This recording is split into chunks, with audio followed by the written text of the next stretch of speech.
দিনাটার সাধারণ মানুষকে যিনি অকথ্য অত্যাচার করেছেন তার নাম উদয় গুহ।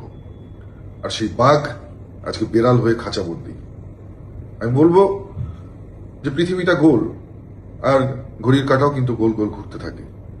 এই উদয়ন গুহ এক সময় বিজেপির কর্মীদেরকে মিথ্যে মামলায় গাঁজা কেসে ফাঁসিয়েছিল।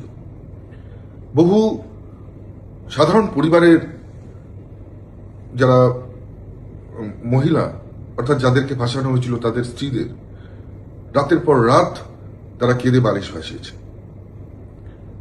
বহু ভারতীয় জনতা পার্টির কর্মীদেরকে মিথ্যে মামলা দিয়ে, মিথ্যে অস্ত্র হাতে দিয়ে তাদেরকে পুলিশের হাতে তুলে দেওয়া হয়েছিল, জেলে থাকতে হয়েছে তাদেরকে দীর্ঘদিন। সেই মা বাবার বুক ফাটা আর্তনাদ, কান্না আমরা কাছ থেকে দেখেছি, আমি কাছ থেকে দেখেছি। আজকে তারই প্রত্যাবর্তন ঘটছে না তো? আমি বলবো সময় থেমে থাকে না, সময় চলতে থাকে। যে যেমন কর্ম করেছে তাকে সেই কর্মের ফল ভুগতে হবে। আর এটা তো সবে শুরু।